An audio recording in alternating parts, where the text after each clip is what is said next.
बघा, मागील अर्धशतकामध्ये सर्व समाजाला आकार देणारी एकमेव आर्थिक डायजेस्ट म्हणजे संवाद तंत्रज्ञान. या नव्या संवाद क्रांतीमुळे भौगोलिक राष्ट्रीय कालमर्यादा निरर्थक ठरत आहेत. ओके, मागील अर्धशतकामध्ये तो म्हणतो सर्व समाजाला आधार देणारी एकमेव गोष्ट. ओके, तर काय आर्थिक व्याज, काय फीड बसतं, याला म्हणतात लॉजिकल फीड. असे शब्द येतात ना, दरवर्षी एक प्रश्न येतो की नाही असा. हा सोपा काढला तसं थोडं टफ राहील नेक्स्ट याच्यामध्ये टेस्टमध्ये. आर्थिक स्थैर्य, पण स्थैर्य कधी आकार देतो का रे? स्थैर्य आकार देतो? आर्थिक राज्य नो. शक्ती की स्थैर्य, एखादी गोष्ट आकार देते म्हणजे याला आकार देणारी काहीतरी काय पॉवर आहे. सो बेटर वर्ड काय होणार? आर्थिक शक्ती. The answer is option number 1. कळलं का प्रत्येकाला? ओके, पुढील संख्या मालिकेतील पुढील संख्या निवडा. 2, 6, 12, 20. So this is nothing but what? ही काय आहे? ही सिरीज आहे. कशी सिरीज आहे? n² प्लस n या फॉर्मॅटमध्ये. म्हणजे 1 चा वर्ग अधिक n म्हणजे काय? 1. जर n 1 चा वर्ग अधिक 1 म्हणजे काय? 2. 2 आता n साठी 2 टाकला तर 2 चा वर्ग किती होतात? 4. 4 अधिक 2 म्हणजे काय? 6. 3. 3 चा वर्ग म्हणजे 9 आणि 3. 3 चा वर्ग अधिक 3 म्हणजे काय? 9 आणि 3 12. 4 चा वर्ग अधिक 4 4 16 अधिक 4 20. 5 चा वर्ग असंच 25 अधिक 5. तर मग 6 चा वर्ग अधिक काय? 6. 36 अधिक 6 म्हणजे काय? 42. Answer option number 2. ठीक आहे. हा, परिचित असून त्यावर विचार उत्तर द्या. गेल्या दशकभरात भारतात कृषी क्षेत्रात काम करणारे मजूर कृषी क्षेत्र सोडून बांधकाम यासारख्या अनेक क्षेत्रात शिरले आहेत. ज्या क्षेत्रात बहुसंख्य मजूर उत्पादक कार्य करू शकतो ते क्षेत्र आवश्यक अतिरिक्त नोकऱ्या निर्माण करत नाहीत. पुढच्या दशकभरात भारताला अंदाजे 24 दशलक्ष नोकऱ्यांची गरज आहे. नवीन क्षेत्र ई कॉमर्स क्षेत्रे जी आहेत ती फक्त निम्मीच गरज देऊ शकतात. आरोग्य आणि शिक्षण यांसारखी देशांना मागणी वाढू शकणारी क्षेत्रे आपली ससून उरलेली निम्मी गरज काय करू शकतात? भागवू शकतात. उतार्यामध्ये कोणती बाब सर्वोत्कृष्टपणे ध्वनित केलेली आहे? ओके, कोणती बाब ध्वनित केलेली आहे? ग्रामीण भागातून शहरी भागात होणारे मजुरांचे स्थलांतर कमी करण्यासाठी ठोस उपाययोजना करायची आहे. स्थलांतराबद्दल पॅसेज आहे का रे? ग्रामीण आणि शहरीचा काय उल्लेख केला का त्यांनी? कसं काय होणार? तो म्हणतो लोक काय कृषी क्षेत्र सोडून चाललेत, पण ते कुठे चाललेले आहेत? बांधकाम सारख्या क्षेत्र. तर ती काय अनोंदणीकृत क्षेत्र, त्याचा काही फायदा आहे का? नाही. आज सेवा क्षेत्र आहे की ज्याच्यामध्ये उत्पादक प्रोडक्टिव्हिटी जी आहे ती काय राहणार आहे? स्ट्रॉंग राहणार आहे. बरोबर आहे ना? हा, पण आज ते क्षेत्र जे ते अतिरिक्त नोकऱ्या निर्माण करून राहिलेलं नाहीये. तो म्हणतो ई कॉमर्स वगैरे 24 दशलक्ष क्षेत्राची गरज आहे, पण ई कॉमर्स सारखे क्षेत्र जे सोशल सेक्टर्स आहेत, सर्व्हिस सेक्टर्स आहेत, ते अर्धे देऊ शकतात. म्हणून आज आपण आरोग्य आणि शिक्षण यासारख्या क्षेत्रावरती फोकस केलं पाहिजे. ही आपली अर्धी गरज भागू शकतात. ठीक आहे. हा, बांधकाम इथली कार्यस्थळाची परिस्थिती खराब आहे, ती सुधारण्याची आवश्यकता बांधकाम क्षेत्रातली, त्याबद्दल पॅसेज आहे का? सेवा क्षेत्र बेरोजगारीची समस्या कमी करत आहे. अरे उलट तो म्हणून राहिला की सेवा क्षेत्र आवश्यकता अतिरिक्त नोकऱ्या निर्माण करून राहिलेलं नाही आहे. मग कुठं बेरोजगारी कमी करून राहिलं ते?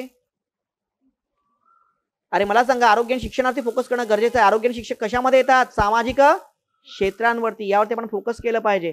दॅट्स वाय 53 चं उत्तर काय येईल? पर्याय क्रमांक 4.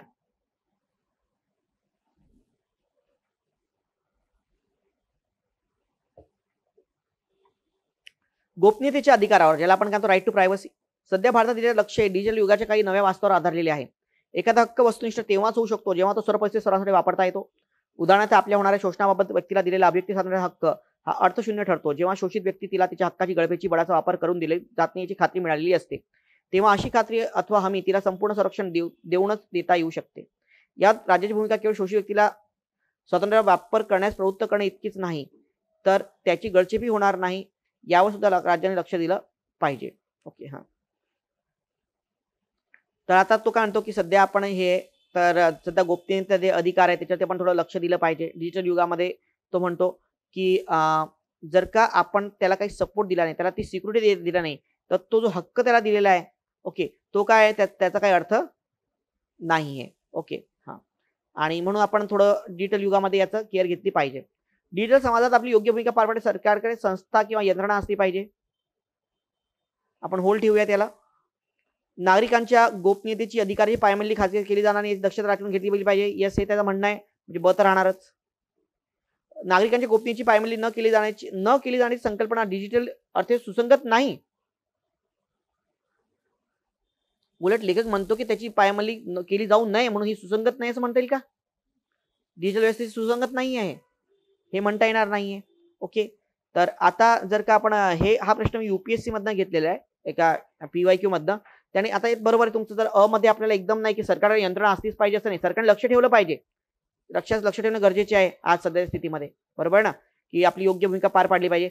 यासाठी यंत्रणा असली पाहिजे एकदम, पण त्याला म्हणू शकत नाही कोणी हे असलीच पाहिजे, मेकॅनिझम काय असलं पाहिजे.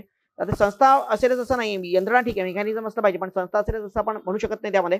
पण आयोगाने जे उत्तर दिलेलं आहे ते दिलेलं आहे आता गृहीतकावरती पण आहे. सो हे जसं की ऑर्गनायझेशन किंवा काय असलं पाहिजे त्याच्यामध्ये, म्हणूनच तेव्हाच हे करणार ना.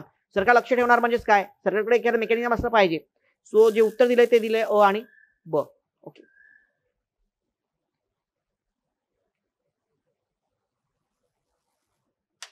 नेक्स्ट बघा 55.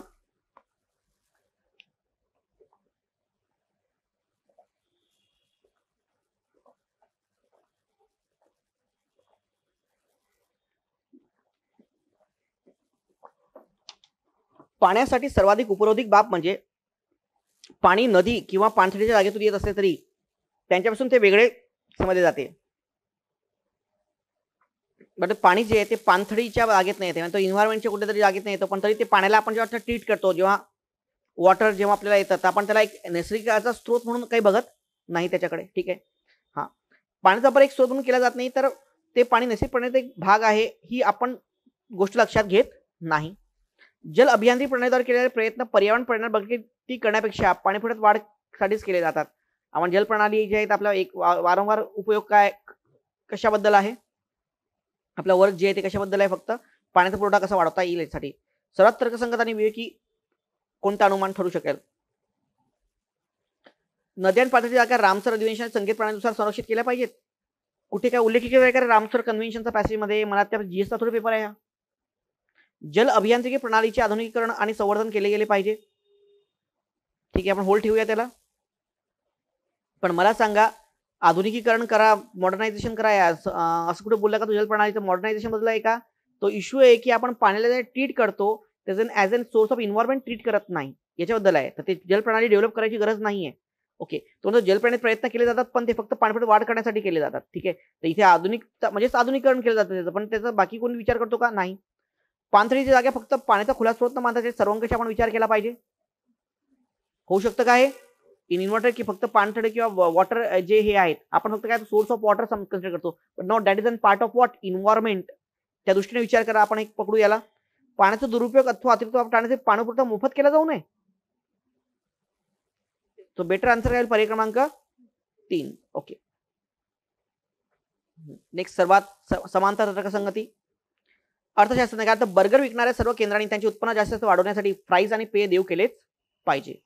बर्गर शॅक हे एक बर्गर विकणारे केंद्र असून त्याने फ्राईज आणि पेय देऊ केल्यामुळे त्याचे उत्पन्न वाढल्याचे दिसून येत आहे. तर तो लेखक म्हणतो की असं केलं पाहिजे, आणि एक हे तो एक्झाम्पल देतोय, यांनी बघा असं केलं त्याच्यामुळे त्याचं उत्पन्न सुद्धा वाढलं. तर यशस्वी प्रचार दोन गोष्टींवर अवलंबून असतो, एक आहे बलिष्ठ कृती आणि दुसरे प्रकटीकरण. गेल्या निवडणुकीत सारा स्ट्रॉंग ही एक काँग्रेसची उमेदवार होती. तिच्याकडे बलिष्ठ कृती समिती आणि प्रकटीकरण असलेच पाहिजे, कारण तिने प्रचार केला होता. पण ती यशस्वी झाली की नाही आपल्याला काय माहित. यशस्वी प्रकार केला होता. आता बघा इथे काय केलंय की काय काय मॅम,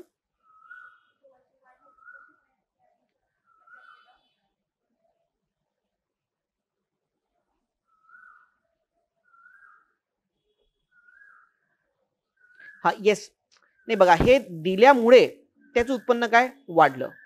हा इथे काय हे असेल म्हणून तिने काय प्रचार केला होता आणि म्हणून ते असं पाहिजे असं पण म्हणू शकतो का? ते इतकं ते प्रॉपर फ्रेमिंग मध्ये नाही बसत. हा पण बघा इकडे त्या सेकंड बघा, हे बघा यशस्वी होण्यासाठी प्रत्येक पियानो शिक्षकाजवळ सुस्पष्ट सूचनांचा संच आणि संयमित व्यक्तिमत्व असणे गरजेचे असते.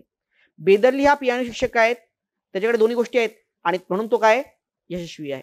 येस, मग जास्त बेटर काय वाटतं, एक पेक्षा दोन हे या लॉजिकला काय करतं, मॅच करतं ना त्याच्यामध्ये. हा आणि दरवर्षी हे जे समांतर तर्कसंगती पर्याय आहे याच्यावरती एक प्रश्न तर असतोच, माहिती तुम्हाला. हा तर जे लॉजिक एक्झाम्पल मध्ये आहे तेच लॉजिक याच्यामध्ये असलं पाहिजे. पहिल्या टेस्ट मध्ये सुद्धा मी एक प्रश्न टाकला होता ना असा, आठवतो का तुम्हाला? येस. हा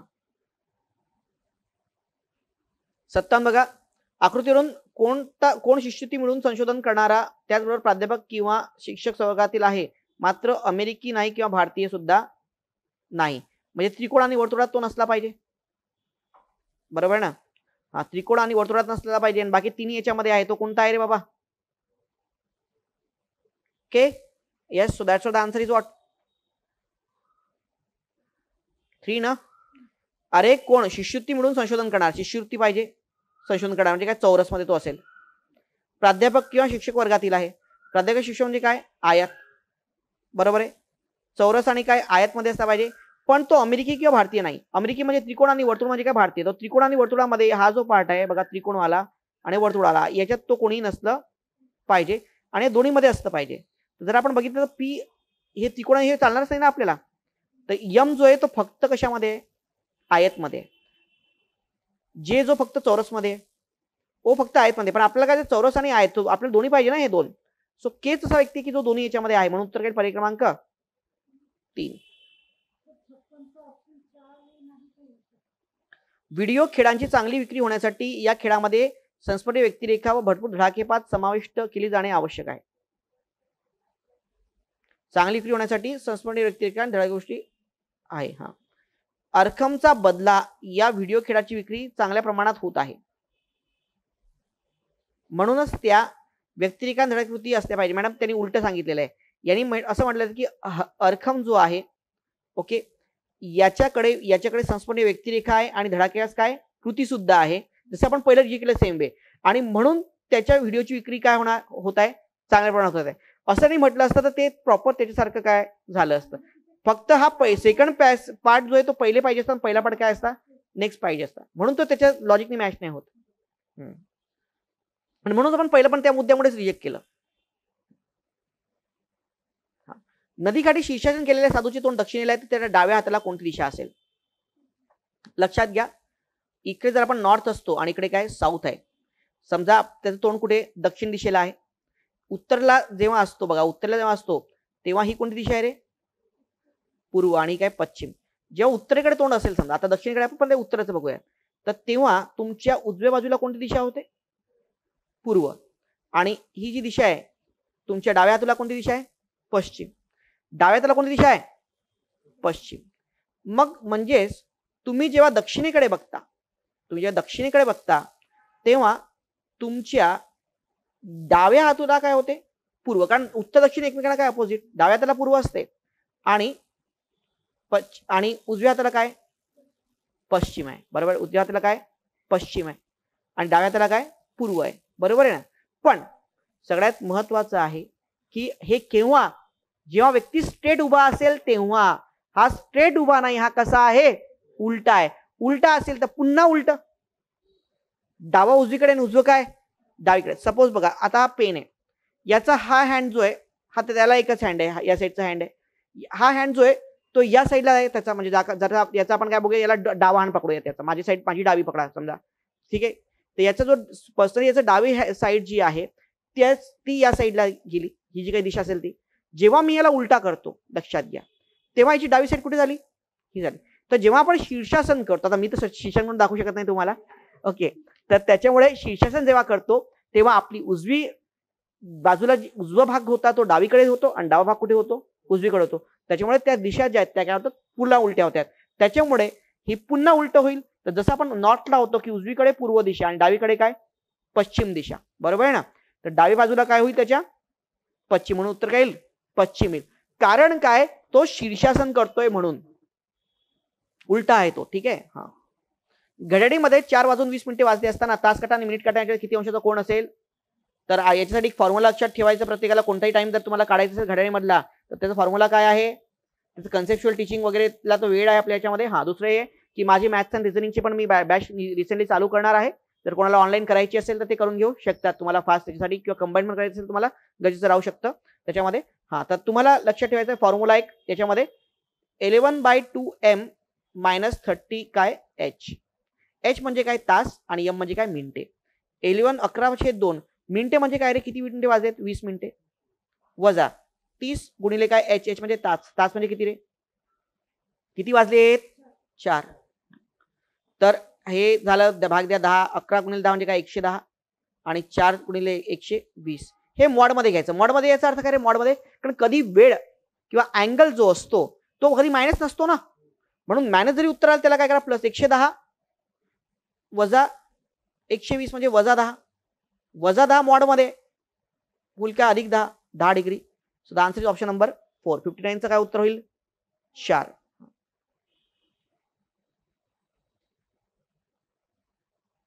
11/2 m मायनस 30 h. यातनं तुम्ही कोणत्याही वेळेमधला अँगल काढू शकता. m म्हणजे मिनिटे आणि h म्हणजे काय तास. मग जेव्हा असेल की काटे एकावरती एक आहेत, एकावरती एक आहे म्हणजे तेव्हा थिटा काय होऊन जाईल रे, 0 डिग्री. बरोबर आहे. मग 0 डिग्री लिहिणार. आणि 4 आणि 5 वाजेच्या मधली वेळ तर तुम्हाला विचारली कोणत्या वेळेला हे आहे, तर 4 आणि 5 वाजेच्या मधली वेळ तर तुम्हाला प्रॉब्लेम राहतो की एच काय घ्यायचं, 4 की 5. तर किती वाजून गेले 4, तर एच काय राहील तुम्हाला 4 राहील. 7 आणि 8 वाजेच्या मध्ये तर एच काय राहणार 7, कारण 7 वाजून गेले तर एच काय 7, 8 नाही राहणार. लक्षात आलं का तुम्हाला. हा सोपा होता 60वा. एका अंकाची दुप्पट व 42ची तिप्पट यांची बेरीज 238 आहे. चला विशेषणाला या.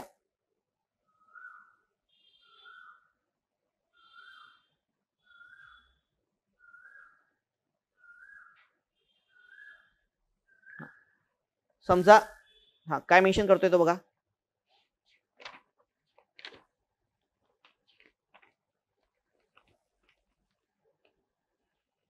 एका अंकाची एक्स तो अंक आहे, एका अंकाची दुप्पट आणि 42 तिप्पट, 42 गुणिले काय 3, याची बेरीज काय 238 आहे. याच्यावर तो अंक आला, अंक किती आला रे, एक्स काय, तो मग कॅल्क्युलेशन करा. एक्स किती, तो 56. एक्स किती आला 56.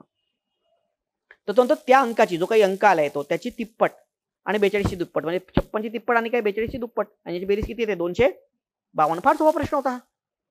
उत्तर काय पर्याय क्रमांक 3. किती लोकांना आला सॉल्व्ह करता, इतका सोपा नाही आला. पोलीस भरतीचा प्रश्न आहे हा. खरं पोलीस भरतीचा आहे हा. असं येतो एखादा प्रश्न असा म्हणतो पण पोलीस भरतीचा प्रश्न आहे हा. जर हा चुकतोय तर तुम्हाला फार इम्प्रुव्हमेंटची गरज आहे. आजचे सगळे बेसिक टाकले होते मी, कारण मला आज ऍटलीस्ट म्हणतात 60-70% मुलं तरी क्वालिफाय झाले पाहिजेत, 70-80% या टेस्टमध्ये. I was very depress by your performance in the last test. त्यामुळे तुम्हाला बूस्ट करणं पण गरजेचं होतं, पण प्रत्येक टेस्ट एवढी सोपी असेल असं नाही. ही खूप जास्त सोपी झाली. हा पॅसेज स्टँडर्ड होते आजचे, पण हे इतके सोपे गणित बुद्धिमत्ता नसतं सहसा. एकदम 2021ला किंवा 18ला जसं अनएक्सपेक्टेडली एकदम सोपे येऊन गेले होते तसे मी टाकून दिले होते प्रश्न तुम्हाला, की म्हटलं एखाद्या टेस्टला चला यांना थोडा कॉन्फिडन्स बूस्ट झाला पाहिजे, पण असं नाही आहे नेहमी राहणार. एक टाकी भरायला एका नळाला 7 तास लागतात. मात्र गळतीमुळे काय झाला 2 तास उशीर झाला, म्हणजे तिला किती तास लागले 8 तास. गळतीमुळे किती तास लागले, अरे 2 तास उशीर झाला त्याला पुन्हा भरायला, बरोबर आहे ना. तर आता भरायला किती तास लागते 8 तास. तर मग टाकी पूर्णपणे रिकामी करण्यास किती तास लागणार, तर त्याचं 1/6 आहे तर त्याचा 1/6 करा. याला आपण मेथड ऑफ एलसीएम पण सॉल्व्ह करू शकतो, पण मेथड ऑफ एलसीएम सॉल्व्ह करण्यापेक्षा डायरेक्ट असं करून घ्या ना, नाही ते 8 तास लागतात. मग 1/6 मधून 108 वजा करून टाका, झालं संपलं. किती तर 124 म्हणजे किती तास 24 तास. आपण इफिशियन्सी काढतो ना पहिले एका तासाचं कम्पेअर करायचं असेल तर, बरोबर आहे. माझे काही फ्री लेक्चर सुद्धा अंकगणित आणि बुद्धिमत्तेचे टाइम अँड वर्क वगैरे त्याचे काही लेक्चर मी दिलेले आहेत, त्यात बघून गेला वाटल्यास मी त्यात हा कन्सेप्ट शिकवलेला आहे त्याच्यामध्ये. शक्ती आणि नील यांच्या वयांचे गुणोत्तर 8:7 आहे. 6 वर्षानंतर हे गुणोत्तर 19:17 होईल. तर त्यांच्या वयातील अंतर काढा. सोपा अगेन प्रश्न, फार सोपा, बेसिक सगळा. 8:7 आहे. 6 वर्षानंतर त्यांच्या वयाचं गुणोत्तर किती होणार 19:17. तर त्यांच्या वयाचं अंतर किती. ओके हा, तर 8x:7x आपण प्रोबॅबिलिटी कॉन्स्टंट घेऊ. समजा भक्तीचं हे काय एज काय 8x, नीलचं काय 7x. ठीक आहे. 6 वर्षानंतर म्हणजे 8x मधनं 6 ऍड केले, हे काय झालं भक्तीचं वय. नीलचं वय काय 7x आहे, त्यात 6 वाढले, कारण 6 वर्षानंतर घेतो ना तेव्हा गुणोत्तर 19/17 होतं. आता कॅल्क्युलेट केलं तर काय येतं, x म्हणजे काय 4. सर तुम्हाला माहिती आहे की हे 8x आहे आणि 7x आहे, यांच्यामधलं वयाचं अंतर म्हणजे काय x आहे. x किती आलं 4 म्हणून तुमचं उत्तर काय 4. हे करत बसणे गरज नाही. 8x म्हणजे 8 चोक 32 काढा, 7 चोक 28. आणखी येतं माझा अरे सरळ सरळ आहे. 8-7 रेशो आहे. 8:7 काय रेशो आहे. तर दोघांमधला डिफरन्स म्हणजे काय 8x - 7x म्हणजे काय x ना. आणि x आपण इथंच काढला. x म्हणजे किती आला 4. डायरेक्ट उत्तर आहे तुमचं काय x म्हणजे किती 4. कळलं. एका गावाची लोकसंख्या 2000 असून त्यापैकी 1100 पुरुष आणि 900 काय स्त्रिया आहेत. गावाचा एकूण साक्षरता दर 95% असून फक्त 3% पुरुष निरक्षर आहेत. तर साक्षर महिलांची टक्के दर्शवणारा पर्याय निवडा. तर आता मला सांगा एकूण साक्षरता दर 95%, 2000 पैकी 95 त्यात सगळे झाले. महिलांना पुरुषांना झाले. एकूण साक्षरता दर 2000 चे 95% म्हणजे एकूण साक्षर लोक किती आहेत 1900. आता तो निरक्षर पुरुष जे आहेत ओके 3% पुरुष निरक्षर आहेत बरोबर आहे. मग निरक्षर पुरुष किती झाले 3%. 100च्या 3% म्हणजे किती 33 बरोबर आहे ना. अरे 97% मला सांगा निरक्षर आहेत म्हणजे निरक्षर किती 33 झाले. म्हणजे साक्षर पुरुष किती आहे तर 1100 मधून 33 गेले किती 1067. हे झाले साक्षर पुरुष. 1900 पैकी काय 1900 पुरुष आहेत साक्षर. तर साक्षर स्त्रिया किती रे 1900 मधनं 1067 पुरुष वजा करा म्हणजे 833 काय त्या गावातल्या साक्षर स्त्रिया. किती पैकी 900 पैकी. 900 पैकी 833 किती होणार 92.55 92.55. That's the answer is option number 1.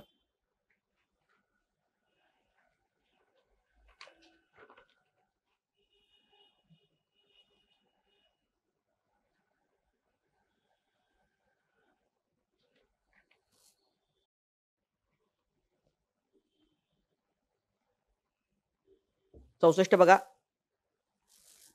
शिक्षकांचे 10 वर्षापूर्वीचे एकूण वय काय x वर्षे आहे. ओके 10 वर्षापूर्वी त्याचं वय किती आहे x वर्षे. समजा आपण अजून कारण 10 वर्षापूर्वी 25 शिक्षण सरासरी 45 वर्ष होतं. ओके हा 4 वर्षापूर्वी एक शिक्षक 58व्या वर्षी निवृत्त झाला. एका वर्षानंतर 54 वर्षाचे एक नवीन शिक्षक नियुक्त केले गेले तर सध्याचे शिक्षकांचे सरासरी वय किती. आता लक्षात घ्या सध्याचं पहिले शिक्षकांचं वय काढू आपण. सध्या शिक्षकांचं एकूण वय किती मला सांगा. पूर्ण 25 शिक्षक होते यांचं 10 वर्षापूर्वी सरासरी वय 45 होतं म्हणजे आता त्यांचं वय किती आहे 55. अरे 10 वर्षापूर्वी सरासरी वय किती आहे 45. आता किती आहे 55 ना सध्याचं. तर 55 गुणिले 25 या शिक्षकांचं वय झालं. ठीक आहे. त्यानंतर तो काय म्हणतो की 4 वर्षापूर्वी आपल्याला सध्याचं बोलायचंय. 4 वर्षापूर्वी तो 58 वर्षाचा व्यक्ती काय झाला होता रिटायर झाला होता 4 वर्षापूर्वी बरोबर आहे. तर तो रिटायर झाला होता आणि त्याच्यानंतर मग एका वर्षानंतर 54 वर्षाचा एक नवीन शिक्षक नियुक्त केला गेला. किंवा हे इतकं मी जे कॅल्क्युलेशन दिले ना हे सगळं कन्फ्युजन टाळण्यासाठी बेटर मी तुम्हाला सांगून देतो.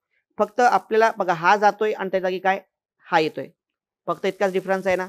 हे सगळं 54 अधिक 4 आणि हे काही करत बसू नका. ठीक आहे. आता इथे जर का आपण बघितलं 58 वर्षाचं आणि 54 वर्षाचं 4 वर्षापूर्वीची गोष्ट आहे. 58 आणि 54 कितीचा फरक आहे रे 4चा फरक आहे. कितीचा फरक आहे फक्त 4 वर्षांचा बरोबर आहे. आणि त्यानंतर हे जे की तो 54 वर्षाचा व्यक्ती जो आला होता तो किती वर्षानंतर आला होता 1 वर्षानंतर आला होता ना. मग आणखी या 4च्या डिफरन्स मध्ये 1 वर्ष काय होणार वाढणार नाही कमी होणार. तो 1 वर्षानंतर आला तर ते एज मध्ये कमी होईल ना रे भाई. हा तर उत्तर काय होईल मग इथे 3. ओव्हरऑल ही जी काय हे होईल याच्यामध्ये फक्त 3 काय करा ऍड करा. यामध्ये काय करा 3 ऍड करा झालं. नसेल कन्फ्युज पूर्ण तुम्हाला सांगतो. चला बघा आपण सध्या सरासरी वय काढतो. 58 वर्षावाला मायनस होईल.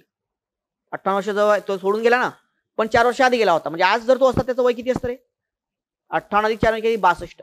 हे 62 वजा करा. 54 वर्षावाला आला तर हा पण याला वजा करतोय ते 54 वर्षाला घेतोय पण कधी आला 3 वर्ष आधी. तर 54 तेव्हा वय होतं आणखी आता 3 वय वाढलं 3 वर्ष तर 57. 62 वजा करायचे आणि 57 काय करायचे ऍड करायचे बरोबर आहे. तो -5. ओके हा तर इथे 1700 काय येतं 30 येतं कारण 1730 हा ते येतं. यातनं मग याला काय करा 25 ने भाग द्या आणि विल गेट 54 4/5. तर हा ऍव्हरेज येईल 64चं काय होणार पर्याय क्रमांक 2. Answer option number 2. 65. एनसीच्या परेडसाठी 21 मुले आली. पैकी 19 मुले एनसीसी कॅप घातलेली होती आणि 11 मुले काय बूट घातलेली होती बरोबर आहे. मग दोन्हीपैकी एकही नसलेला एकही विद्यार्थी नाही म्हणजे कोणी नाही. एक तर त्यांनी बूट घातला नाही तर पूर्ण गणवेश घातलेली लोक किती. तर सरळ सरळ करायचं काय करायचं अरे 11 काय कॅप घातलेली, 19 काय बूट घातलेली, बरोबर आहे. किती झाले टोटल?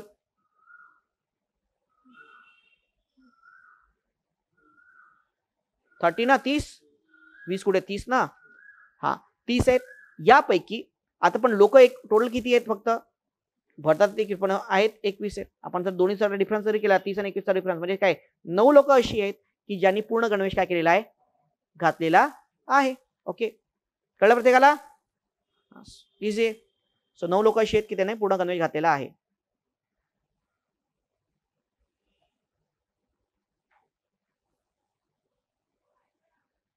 ए आणि 2 भांड्यामध्ये काढा आणि पाणी हे 3 7 आणि 5 2 प्रमाणामध्ये आहे. ओके, ही दोन्ही मिश्रणे किती प्रमाणात एकत्रित करावीत म्हणजे नवीन मिश्रणातील भांड्याचे प्रमाण जे आहे ते काय होणार 2:3 काढा व पाणी याचं प्रमाण काय होईल 2:3 होईल. ओके, तर ते पहिलं जे मिश्रण आहे आपण जर का बघितलं तर आपण याच्यामध्ये हे करताना एक तुम्हाला ही मेथड दाखवलेली आहे.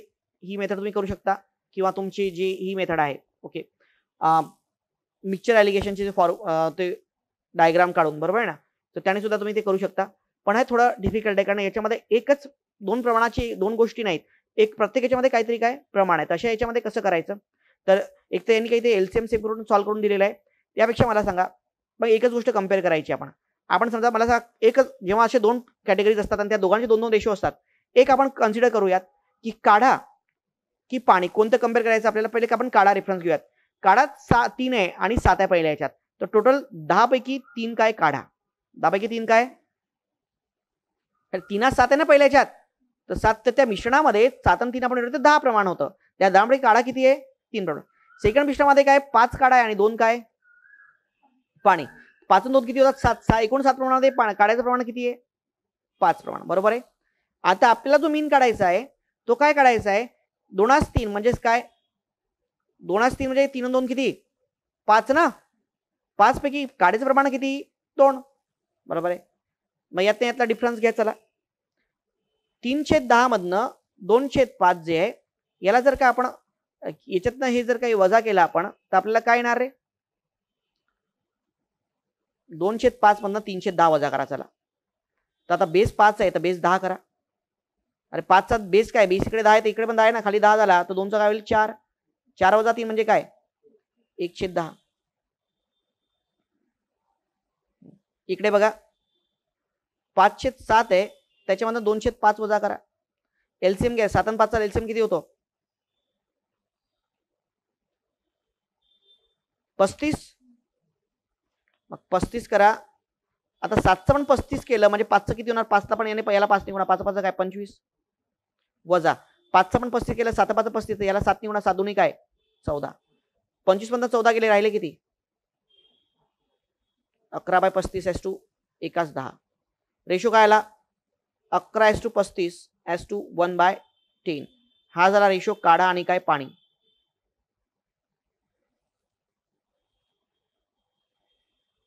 या रेशो मध्ये, ठीक आहे. हा मग आता हे झालं, मग इथे क्रॉस मल्टिप्लाय करून द्या. हा इकडे जाईल आणि हा इकडे जाईल, किंवा याला पहिले इकडे हा 11 × 10 भागिले 35/1. आता किती होणार 7 2 5 2 10 7 5 35. सो 22:7. हा 7 इकडे जाईल ना 22:7. येस, उत्तर काय पर्याय क्रमांक 1.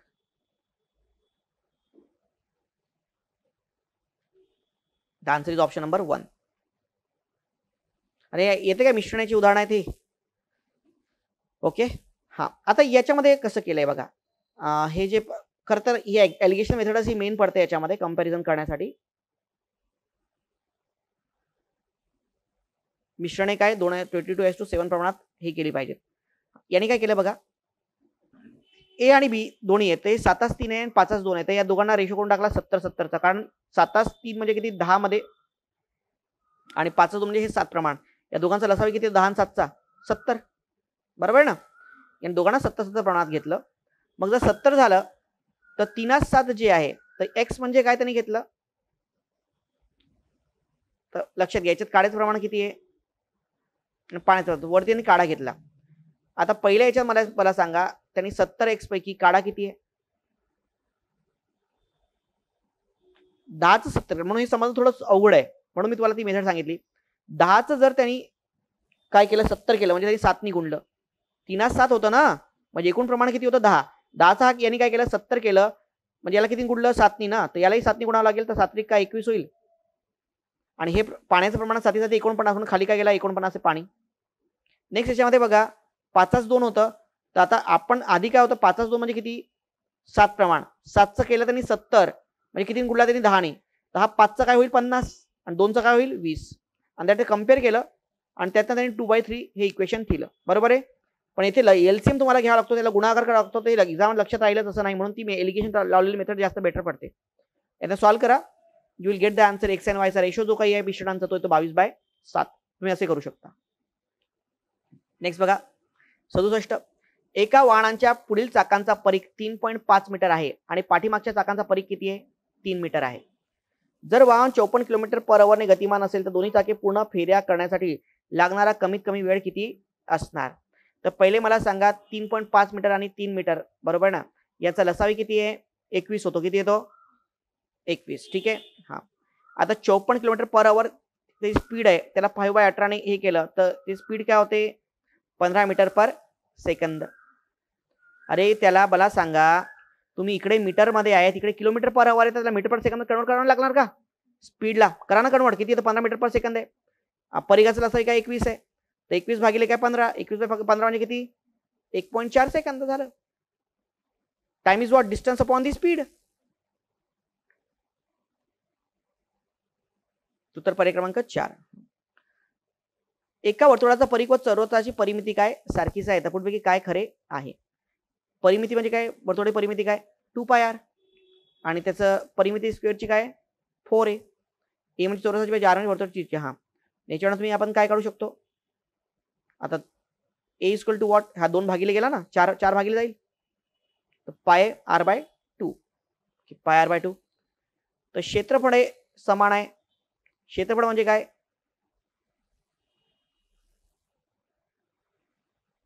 अरे वर्तुळाचं क्षेत्रफळ म्हणजे चौरसाचं क्षेत्रफळ म्हणजे काय बाजूचा वर्ग. बाजूचा वर्ग जर का आपण केला तर π²/4 आणि r चा वर्ग येतो. बरोबर आहे तुम्हाला.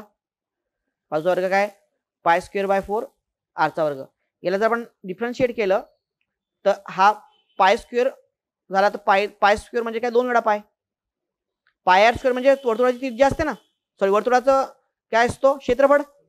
मग काय होतं π/4 गुणिले वर्तुळाचं क्षेत्रफळ. तर उत्तर काय होईल पाय म्हणजे किती रे, पायची व्हॅल्यू काय आहे किती आहे 22/7 म्हणजे किती अरे 3.14 ना भागिले 4. तर मला सांगा 3.4 ला तुम्ही 4 ने भाग देणार म्हणजे वर्तुळाची त्रिज्या जी आहे त्याला आपण याने भाग देतो, तर जी काही याची स्क्वेअरची त्रिज्या आहे बरोबर ना. हा आता वर्तुळाची त्रिज्या आहे तर इथे 3.4 इकडे गुणिले पण भागिले किती आहे 4 आहे. म्हणजेच जो याचं क्षेत्रफळ आहे का चौरसाचं क्षेत्रफळ जे आहे ते वर्तुळाच्या क्षेत्रफळापेक्षा काय येणार कमीच येणार, कारण 3.14 ने तुम्ही गुणताय पण कितीने भागताय 4 ने. ओके तर जे काही व्हॅल्यू येणार तुम्ही ती काय येणार वर्तुळाच्या हे πr² वर्तुळाचं क्षेत्रफळ यापेक्षा काय येणार कमीच येणार. कशाचं चौरसाचं क्षेत्रफळ.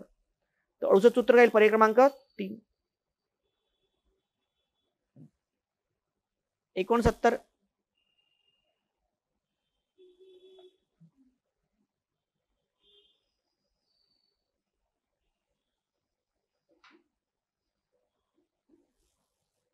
प्रश्नचिन्ह जागी कोणती आकृती येईल काय वाटतं आपल्याला.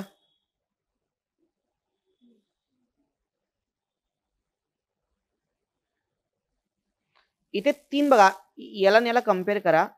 3 जी आहेत ओके हे कॉन्स्टंट आहे बघा कोणता c² आणि काय ट्रायंगल आणि बाकी 3 मूव्ह झाले. कसे मूव्ह झाले रे, हा इकडे गेला हा इकडे गेला आणि हा काय इकडे आला. यानंतर इथे जर का आपण बघितलं तर जे आधी 3 मूव्ह झाले होते ते आता काय आहेत कॉन्स्टंट आहे बघा. हा बघा हा हा आणि हा आणि बाकी कसे मूव्ह झालेत रे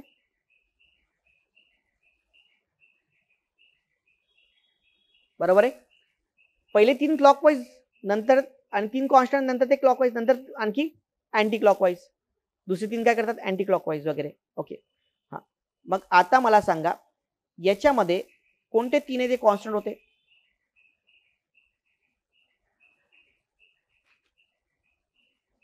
एस कॉन्स्टंट राहिला इथे, हा डॉट कॉन्स्टंट राहिला आणि हा कॉन्स्टंट राहिला याच्यामध्ये. तर पहिले तर असे ऑप्शन जे आधी पोझिशनला आहेत ते पहिले रिमूव्ह करून टाका. तर हा एकच रिमूव्ह होतो कारण इथे स्क्वेअर जर आता कुठेतरी हलेल, बरोबर आहे का? आणि आपल्याला माहिती आहे की हे जे कसे क्लॉकवाईज मूव्ह होत आहेत डॉट यस आणि काय हा जो आहे हे, तर पहिले याच्यात कॉन्स्टंट काय राहणार? हा सी. इथे काय काय कॉन्स्टंट राहील आता सध्याच्या स्थितीमध्ये? हा सी, ट्रायंगल आणि काय प्लस, बरोबर आहे. सो सी शोधा, ट्रायंगल शोधा आणि प्लस शोधा, हे तीन इथे कॉन्स्टंट आहेत. उत्तर एकच उरतं, बाकी सगळे तसेच काय होतात? रिजेक्ट होतात. The answer is option number 3.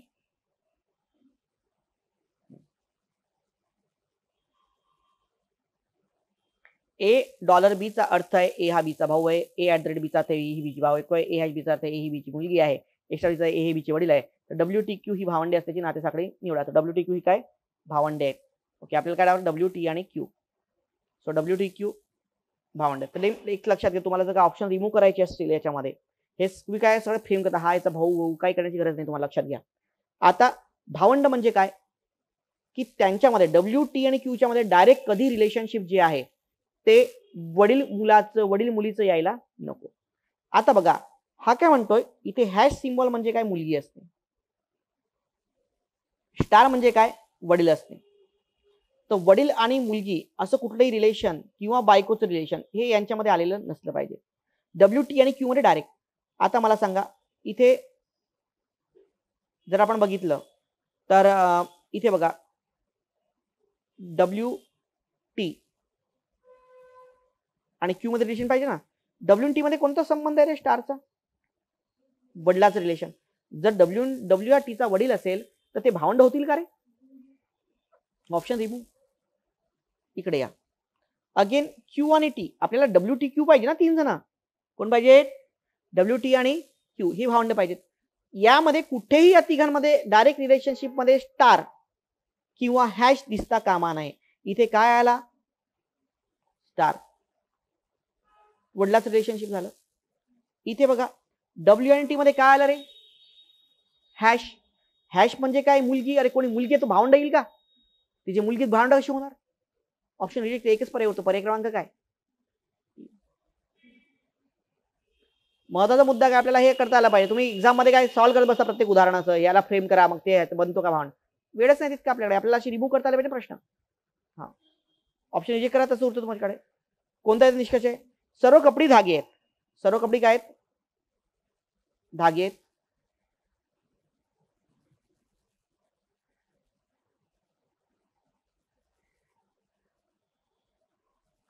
सर्व धागे खोकी आहेत. सगळे धागे काय आहेत? खोकी आहेत. आणि सर्व झाडी खोकी आहेत. सर्व झाडी काय? खोकी आहेत. नेहमी लक्षात ठेवायचं जेव्हा आपण बेसिक डायग्राम बनवतो, आता खोकी तुम्हाला झाडे खोक्यामध्ये दाखवायचे आहेत, तुम्ही कुठे दाखवू शकता? याच्या आत दाखवा, इकडे दाखवा, कुठे दाखवा. पण नेहमी लक्षात ठेवायचं की जेव्हा जेव्हा आपण सिलॉजिझम मध्ये डायग्राम फेकतो, लिस्ट ओव्हरलॅप, कमीत कमी ओव्हरलॅपिंग, याच्याशी टचच करायचं नाही. कारण कमीत कमी ओव्हरलॅप, मी झाडे कशामध्ये खोक्यात पूर्ण दाखवायची, पण मी इकडे बाहेर नाही, याच्याशी कशाला मी टच करू? ऑलवेज एक रूल यूज करायचा की कमीत ओव्हरलॅपिंग कशी असली पाहिजे? कमीत कमी, द लिस्ट ओव्हरलॅपिंग. कोणतेही पहिला पर्याय, कोणतेही कापड झाड नाही. कोणतेही कापड काय नाही? झाड नाही. आता मला सांगा इकडे कापड आहे आणि इकडे काय झाड आहे, कापड झाडा काही संबंध आहे का? पण हे असलं करायचं नाही, लक्षात घ्या. रूल एक लक्षात ठेवून घ्या. बेसिक डायग्राम म्हणा फक्त अफर्मेटिव्ह विधानं सुटतात नाही, त्यासाठी नेक्स्ट स्टेप काढावे लागते.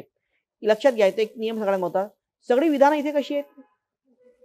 अफर्मेटिव्ह आहे. जर सगळी विधान अफर्मेटिव्ह असतील तर नकारार्थी निष्कर्ष येऊ शकत नाही. नकारार्थी निष्कर्ष नेहमी काय राहील? चुकीचा राहील, जर दिलेली सगळी विधानं काय आहेत? अफर्मेटिव्ह आहेत. लक्षात घ्या नियम. काही झाडे धागे आहेत. काही झाडे धागे आहेत का? नाही. काही खोकी कपडे आहेत. सगळी कपडे खोकी आहेत, काही खोकी कपडे आहेत की नाही? आणि सगळा महाराष्ट्र भारत आहे म्हणजे काही भारत काय महाराष्ट्र आहे की नाही? काही भारत, बरोबर. सर्व नाही होणार पण काही होणार की नाही? तिसरं बरोबर होईल. बरोबर आहे. काही झाडे कपडे आहेत. झाडे वेगळे आहेत आणि कपडे वेगळे आहेत, बरोबर आहे. काही झाड कपडे म्हणता येईल का आपल्याला? नाही. म्हणून फक्त काय योग्य होते? फक्त 3 योग्य, पर्याय 3 योग्य. परंतु इथे एक टर्म आहे ती म्हणजे काय? किंवा. फक्त 3 तर योग्यच आहे, म्हणून पर्याय एक तुम्ही मार्क केला ते काही चुकीचं नाही तुमचं. पण इथे बघायचं कधी पर्यायामध्ये किंवाचं ऑप्शन आहे का? जेव्हा जेव्हा किंवाचं ऑप्शन असतं, ज्या 2 पर्यायामध्ये किंवा दिलाय, बघा हा याचा अर्थ काय? आणि 3 म्हणजे 3 सेपरेट योग्य आहेत. आपण आता बघितलं 3 सेपरेटली काय आहे? योग्य. No doubt in that. Separately 3 is आहे ना? हा. तर त्यात काही इश्यू नाही. पण 1 आणि 4 तो काय देतो? किंवा देतोय. तर जेव्हा जेव्हा 2 गोष्टींमध्ये किंवा लागायचं असतं तेव्हा काय काय लक्षात आहे? 3 नियम लक्षात ठेवा. 3 रूल्स लागतात जेव्हा किंवाची केस असते तेव्हा. पहिलं की ज्या कोणत्या 2 स्टेटमेंटमध्ये किंवा लावता येतं? एक स्टेटमेंट पॉझिटिव्ह आणि एक स्टेटमेंट निगेटिव्ह असलं पाहिजे. बघा हे स्टेटमेंट निगेटिव्ह आहे, स्टेटमेंट काय? पॉझिटिव्ह. आहे पॉझिटिव्ह निगेटिव्ह? येस. दुसरा महत्वाचा नियम की आपल्या रेग्युलर मेथडनी ती दोन्ही विधानं चुकीची आली पाहिजे. याच्यात जर हे बरोबर आलं असतं तेव्हा किंवा लागू शकत नाही. फक्त पॉझिटिव्ह निगेटिव्ह किंवा नका मारू तिथे.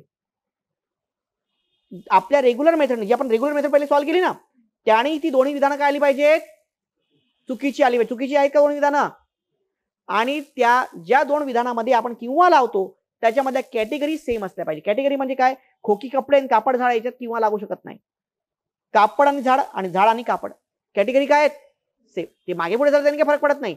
पण कापड झाड आहे दोन्हीकडे, त्या टाइमला किंवा लागतो. दॅट्स वाय आन्सर इज फक्त 1 किंवा 4 इथे अप्लाय होईल आणि 3 सेपरेटली योग्य. So your answer is option number 4. म्हणून उत्तर काय? पर्याय क्रमांक 4 होईल.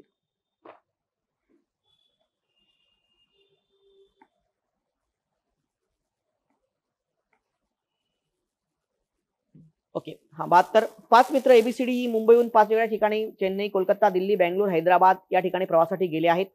हे मित्र वाहतुकीच्या वेगळ्या साधनांनी गेलेले आहेत, म्हणजे बस, रेल्वे, विमान, कार, बोट यांनी गेलेली. दिल्लीला गेले ती बोटने गेलेली नाही. सी कारने बेंगळूरला गेला आहे. तुम्ही फ्रेम करा, एकदम इझिली फ्रेम होऊन जाईल. तुम्हाला मी इथे करून दिलेली आहे. So will not waste the time in that. एकदम इझिली फ्रेम होते. ही पझल आली पाहिजे तुम्हाला, म्हणजे काय काही जास्त ही नव्हतं याच्यामध्ये. 5 व्यक्ती आहेत, त्याची शहर येतात, त्याची साधने येतात. उत्तर काय येतं तुमचं? व्यक्ती आणि वाहतुकीचे साधन तो ई कुठे गेलाय? दिल्लीला. आणि विमानाने. अच्छा, जोडी योग्य नाही विचारले. ओके, योग्य नाही विचारले, अयोग्य. हा येस. सो ई दिल्ली आणि रेल्वे ही पझल फ्रेम होऊन जाईल. तुम्ही तिथे फ्रेम करा, दिलेलं याच्यामधनं that will be framed. Okay. हा प्रश्न क्रमांक 73 आता आयोगाचाच प्रश्न आहे आलेला. 73 आयोगामध्ये आलेला आहे, बघितलं का तुम्ही? हा 2016-17 काहीतरी एखाद्या आला होता वाटतं. पहिली घडी जेव्हा ही मारेल, हा जेव्हा कारण तो पहिली घडी अशी मारा. जेव्हा पहिली घडी मारतो तेव्हा काय होईल रे? पहिली घडी जेव्हा इथनं मारणार, लक्षात घ्या, इथनं जेव्हा तो अशी घडी मारणार तेव्हा ही डायग्राम बघा, ही डायग्राम तशीच राहील. इथपासनं हा पार्ट असं राहणार. आपण इथनं घडी मारतो आणि इथनं हा पडताळ फोल्ड करतोय. इथे बघा हा असा डार्क आहे, ट्रायंगल आहे. जेव्हा हा पार्ट इथनं आपण फोल्ड करू ना, तेव्हा हा पार्ट जो आहे याला येऊन इथे मिळेल, बरोबर आहे. इथे जेव्हा हा पार्ट याला येऊन मिळणार तेव्हा हा जो पार्ट आहे बघा, हा इथं तुटलेला हा जो पार्ट आहे ना, याचा काय हा एरो असा होऊन जाईल. हा पार्ट जेव्हा इथे मिळेल ना, हा बघा हा पार्ट इथे येईल, तर हा जो हा आहे पलटवा त्याला इथे, हा असा येईल इथे. कळलं प्रत्येकाला? तर डायग्राम तर अशी राहणारच आहे. आता या 3 याच्यामध्ये हा असा एरो तिरपा होऊ शकत नाही, म्हणून पहिला पर्याय काय झाला? रद्द झाला. ठीक आहे, पहिला पर्याय रद्द झाला. बाकी आपण अजून कशाबद्दल काही सांगू शकत नाही. दुसरं जेव्हा आपण बघितलं इकडनं जेव्हा अशी आपण फोल्ड करतो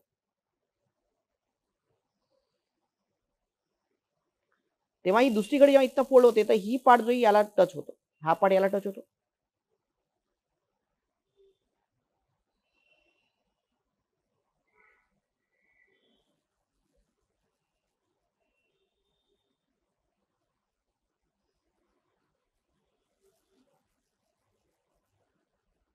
आता बघा इथे हा पार्ट जसं तुम्ही इमॅजिन केलं तसंच इमॅजिन करायला इथे. आता हा पार्ट जेव्हा याला टच होईल ना, हा पार्ट तसंच असं राहणार. पण हा पार्ट जेव्हा इथे जाईल तेव्हा हा जो ट्रायंगल आहे बघा, हा पार्ट याला जेव्हा जुडतो तेव्हा हा ट्रायंगल जो आहे हा असं जाऊन इथे येईल. येईल की नाही? हा बघा पलटवा तुम्ही त्याला, असं इमॅजिन करा थोडं इथनं. It will be like in this way. ठीक आहे. तिसरी घडी जेव्हा इथनं तो अशी मारतो, इकडे इकडे तिसरी घडी जेव्हा मारणार तेव्हा बघा कसा चेंज होईल.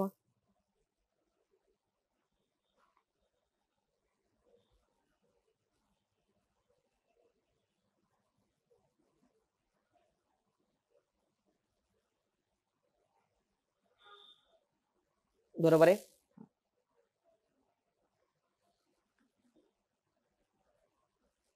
इथे जर का आपण बघितलं तर इथे येणार ओके. हा तर हा मला सांगा, जर आपण आता असा असा पार्ट आहे, आता इथे हा पार्ट आपल्याला इथे जोडणार, आपण जेव्हा इथनं फोड मारू ना बघा, हा बेस तर सेम होईल, पण हा पार्ट इथे जाईल, तर त्यामुळे हा चंद्राची कोर जी आहे इथे काडीवाली ही वरती जाईल इथे अशी. कळलं प्रत्येकाला? म्हणून हा दुसरा पर्याय इथे रिजेक्ट होऊन जातो. ठीक आहे, दुसरा पर्याय काय होतो, इथे रिजेक्ट होऊन जातो.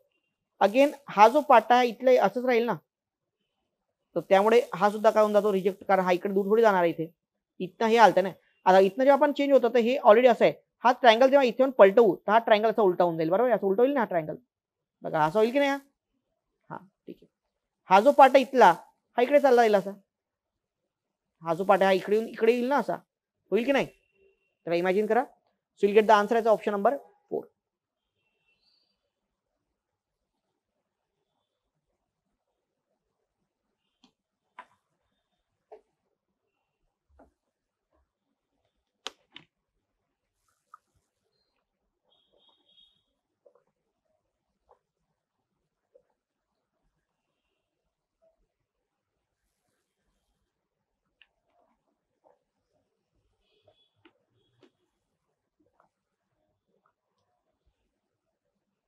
हा नेक्स्ट बघा, एबीसी या 3 व्यक्तींना एक जण भेटला, एक जण नेहमीच खरे बोलतो, एक जण नेहमीच खोटे. नेहमी हे खरे खोटेचे उदाहरण आहेत. माझं युट्यूबमध्ये मी 2 स्टेपमध्ये लेक्चर टाकलेलं आहे युट्यूबला, तुम्ही सर्च करा, त्याला कदाचित 1-2 वर्ष झाले असतील टाकून मला. खरे आणि खोटेवरती लेक्चर टाकलेलं आहे. ओके, 2 लेक्चर्स आहेत युट्यूबला आहेत डायरेक्टली, ते प्लीज प्रत्येक पॅटर्न पूर्ण कव्हर केलेला आहे. तर खरे आणि खोटेचे लेक्चर किंवा आपल्या ॲपवरती, बेटर वे आपल्या ॲपवरती भूषण ॲप आहे ना, त्याच्यावरती जाऊन रिझनिंग मध्ये किंवा संपूर्ण सीचर बॅच आहे त्याच्यामध्ये तुम्ही जाऊन फ्री डेमो लेक्चर म्हणून आहे, त्या लेक्चर बघू शकता. 2 लेक्चर रट्टा मारून घ्या पूर्ण त्या 2 लेक्चरवरती. 80 to 90% ऑफ द केसेस त्याबद्दलच पॅटर्न काहीतरी येतो दरवर्षी. एखाद्या होऊ शकतं एकदम बाय, पण तो खूपच अवघड प्रश्न असेल, मग तो सोडवण्यात पण एक्झाम मध्ये काय अर्थ नाहीये. नाहीतर 90% ऑफ दी एक्झाम्पल तुमचे त्या 2 लेक्चर मधनं पूर्णतः काय होतात, कव्हर होतात. तर युट्यूबला एकदा बघून घ्या. हा, याच्यावरती प्रश्न आलेला 2016 मध्ये सेम टू सेम असा प्रश्न आला होता, फक्त त्याच्यामध्ये माळी होता, इथे मी काय केला, डॉक्टर केला. काही फरक नाहीये. ओके. हा, एक जण नेहमीच खरे बोलतो, एक जण नेहमीच खरे बोलतो म्हणजे त्याची दोन्ही विधानं नेहमी लक्षात ठेवायचं, किती व्यक्ती आहेत हे महत्वाचं आहे या एक्झाम्पल मध्ये.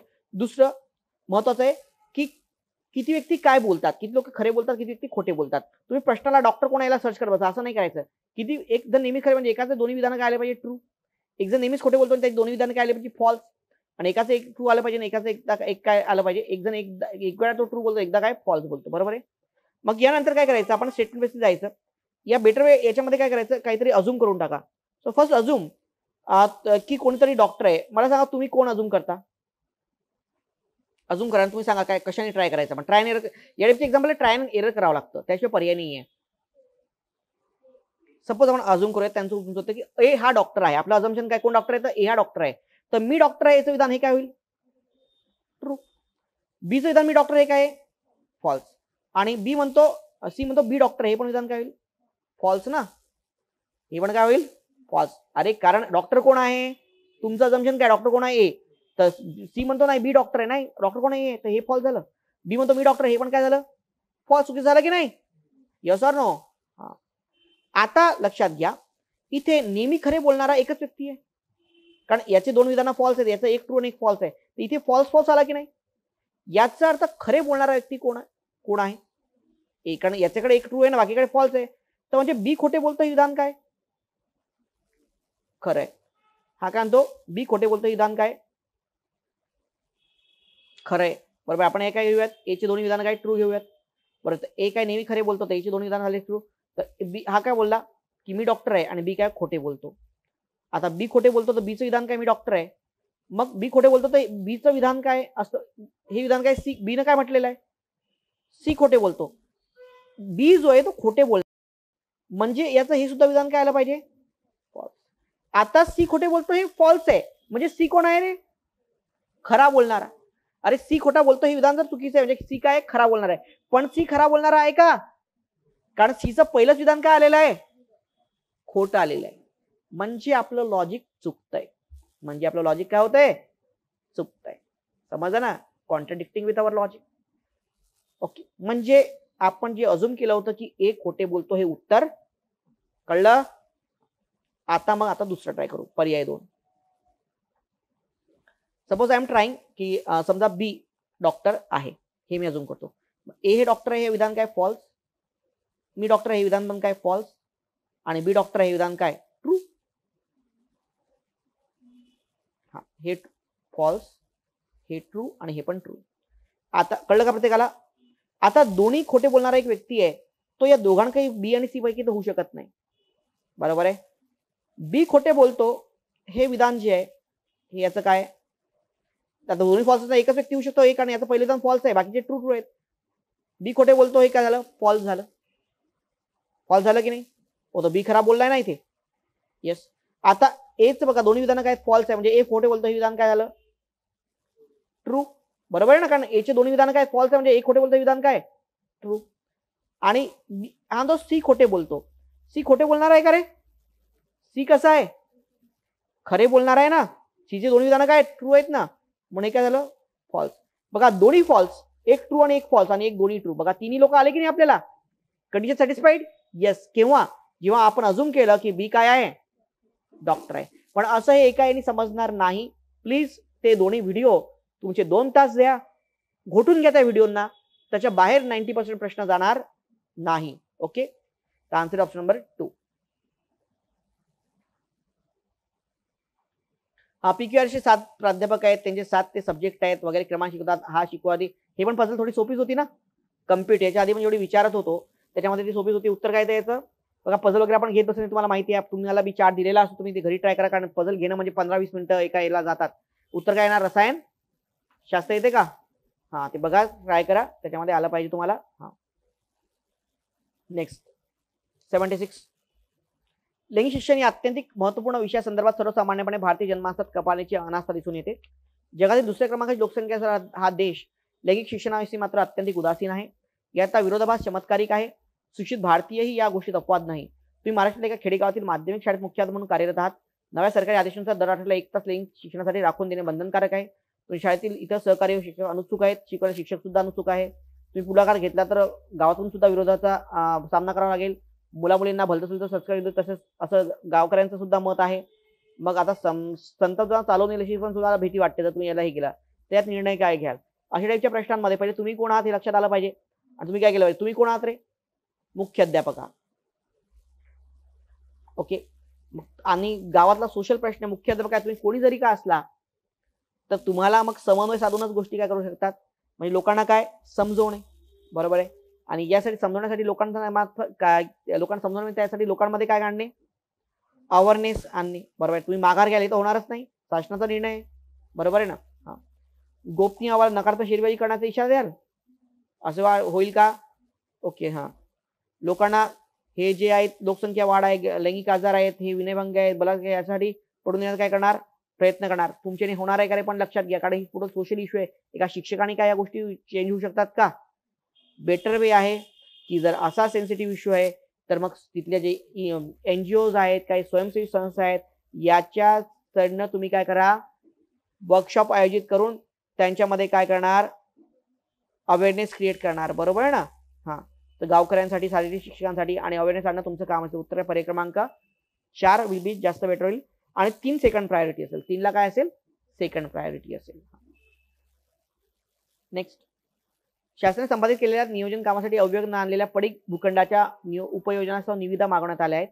समाजाप्रती भाडा बाळगणाऱ्या एका नामांकित बांधणी व्यवसायाने त्या मागास परिसरातील अनेक खोतकर मुलांच्या विकासासाठी सदर जागेवर एक सुशिक्षित क्रीडा संकुल बांधण्याची योजना सादर केली आहे. दुसऱ्या एका उजव्या विचारसरणीचा व्यक्ती आहे, तो प्रतिशिर्डी मंदिर बांधू इच्छित आहे. ओके. तरुणांनी क्रीडा संकुल व्हावे यासाठी तुमच्या केला ठिय्या आंदोलन केलेले आहे आणि निवेदने सुपूर्द केलेले आहे. आणि असं एक आलेलं आहे बघा प्रश्न आयोगामध्ये, असा नव्हता आलेला वेगळा की 2 आहेत, ते एक गुरुचे शिष्य आहेत, तो पॉलिटिकल याचा गुरु आहे. दुसरे की जे आपले हे आहेत, हे साफ करतात ना आपले गटार वगैरे, कचरा व्यवस्थापन करणारे लोक आहेत, त्यांच्यासाठी बेटरमेंटसाठी आहे. तुम्ही काय केलं पाहिजे? तर नेहमीचे सोशल अँगल तुम्ही काय सोबत ठेवला पाहिजे.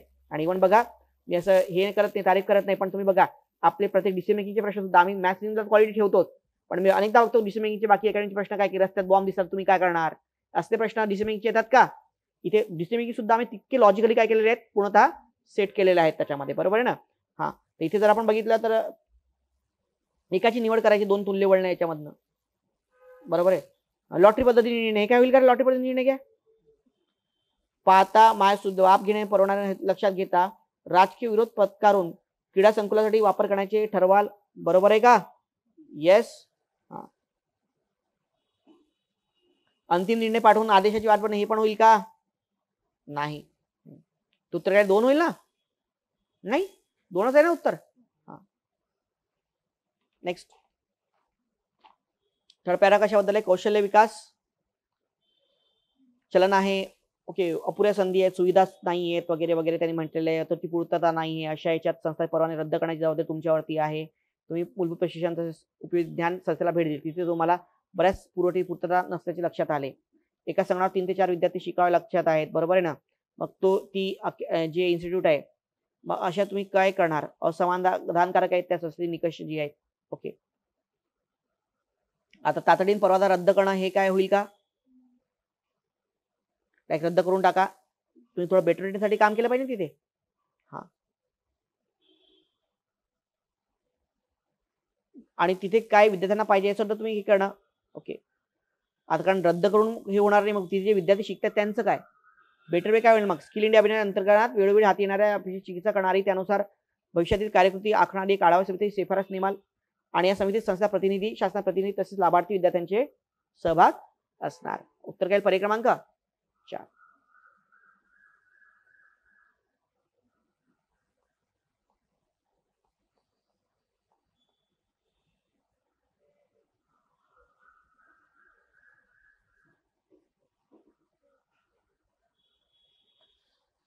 रचनात्मक विकास आंतरिक तंत्रज्ञान उपक्रमाद्वारे पूर्व महाराष्ट्र आदिवासी समुदायाच्या प्रगतीच्या मुख्य धारेत समाविष्ट करून घेण्यास आखलेल्या शासकीय योजनेत तुम्ही प्रमुख आहात. या उपक्रमात तुमच्या मदतीसाठी मुंबई प्रसिद्ध सामाजिक विज्ञान संस्थेतील उत्साही तरुणांना समूह दिलेला आहे. तरुणांचा गट बुद्धिमान, तंत्रज्ञान स्नेही व पीडित शोषित समूहाच्या सकारात्मक बदलाची उर्मी बाळगणार आहे. परंतु याकडे सर्व तरुण उच्च आर्थिक वर्गाचा भाग आहेत. त्यामुळे त्यांच्या तळागाळातील आयुष्यातल्या प्रत्यक्ष खास खडग्यांची अजिबात जाणीव नाही. त्यांच्या उत्साही कल्पना आदिवासींच्या जाणीवांची व विसंगत आहेत. एक प्रकल्प म्हणून तुम्ही काय निर्णय घ्याल? काय होईल? ठराविक उत्तर काय? पर्याय 3. अरे, जोपर्यंत त्या मुलांची भेट होत नाही त्यातल्या त्यांना समस्या कळतील का रे? उत्साही आहे पण त्यांना रियालिटीज माहित नाही ना. सो बेटर वे काय ना, जोपर्यंत तुम्ही तिथले काय जे काही एनजीओ असतील तिथल्या संघटना त्यांच्यासोबत त्यांना मिक्स होऊ द्या. तिथनं तुम्ही प्रशिक्षण वर्ग आयोजन तिथनं तुम्ही हे करणार. So that's the answer is will be option number 3.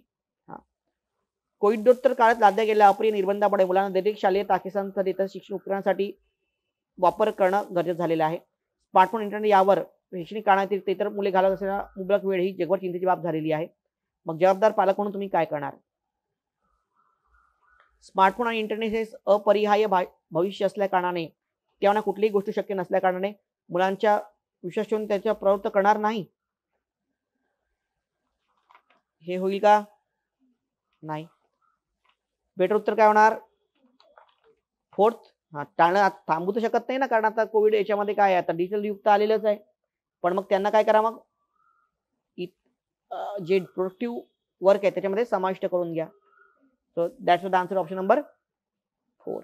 Correct.